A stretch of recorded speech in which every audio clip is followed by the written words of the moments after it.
দেখো এদিকে কড়াইতে তেল গরম করে নিয়েছি, তেল কিন্তু ফুটে উঠেছে। এখানে দেখো আলু আর সজনে ডাঁটা, কয়েকটা কাঁচা লঙ্কা ফাটিয়ে নিয়েছি, ফোড়নে দিচ্ছি দেখো কালো জিরে,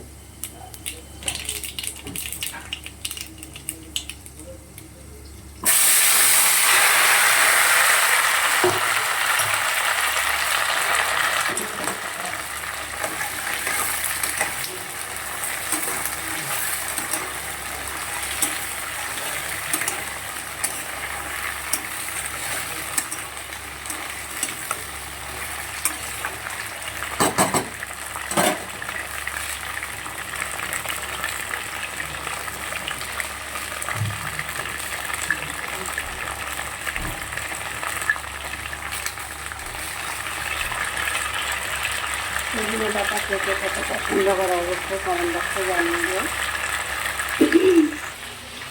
তো বন্ধুরা দেখো আজকে আবার একটা ছোট্ট ভিডিও নিয়ে তোমাদের কাছে চলে এসেছি। সজনে ডাঁটা আর আলু চিপ দিয়ে রান্না করছি, সেটা তোমরা চটপট করে দেখে নাও, আর পুরো ভিডিওটা দেখে স্কিপ করে চলে যেও না। সবাই পাশে থাকে, যারা আমার ইউটিউব চ্যানেলে দেখছে তাই সাবস্ক্রাইব করে পাশে থেকো, আর ফেসবুকে যারা দেখছে তো ফলো করে সাথে থেকো।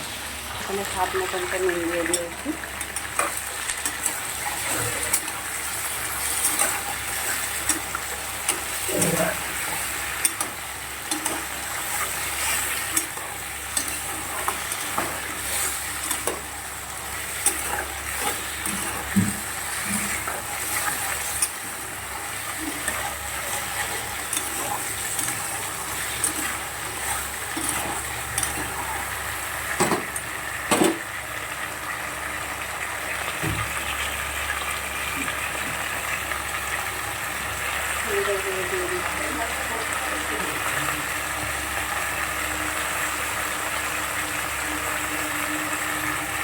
লঙ্কা গুঁড়ো দিয়ে দিলাম,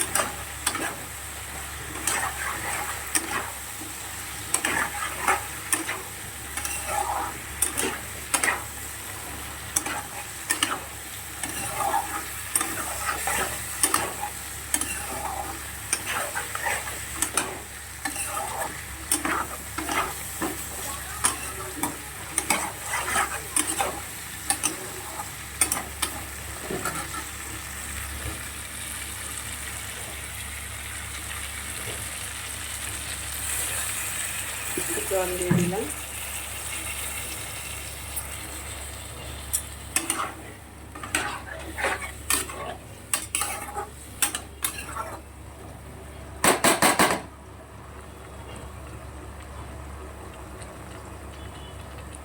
এবারে বেশ কিছু সময় ঢেকে ঢেকে রান্নাটা করে নেব।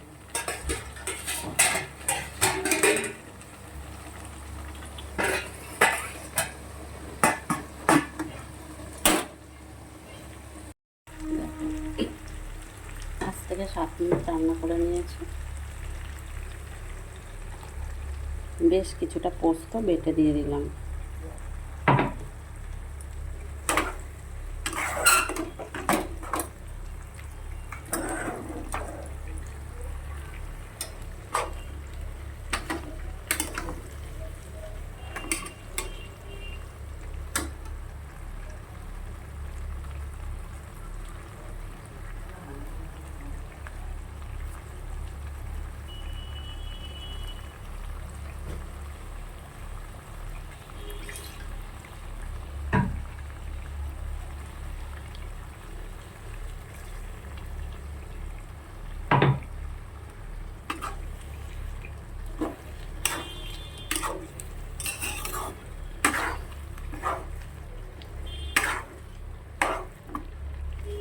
আর বেশি সময় নাড়াচাড়া দেবো না।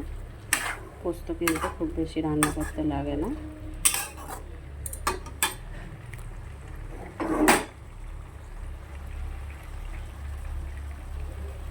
আর মোটামুটি 2-3 মিনিট নাড়াচাড়া দেবো, দিয়ে নামিয়ে নেব।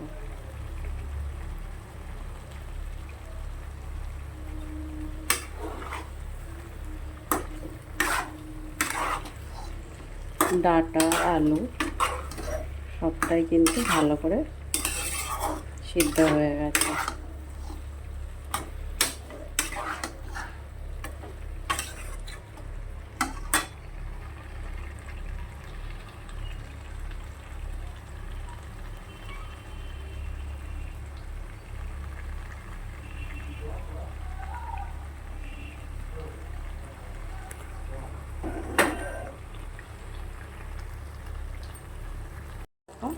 সামান্য একটু জল দিয়ে দিয়েছি পোস্তটাতে, হয়েও গেছে রান্না পোস্ত সজনে ডাঁটা আর আলু দিয়ে। এবার নামিয়ে নেব। তো বন্ধুরা, সজনে ডাঁটা আলু দিয়ে পোস্ত কেমন লাগলো রান্নাটা অবশ্যই কমেন্ট বক্সে জানিও। সবাই ভালো থাকবে, সুস্থ থাকবে, আবার পরে দেখা হবে। চলে আসবার একটা ছোট্ট ভিডিও নিয়ে, কত সময় জন্য সবাইকে টাটা, ভালো থাকবে।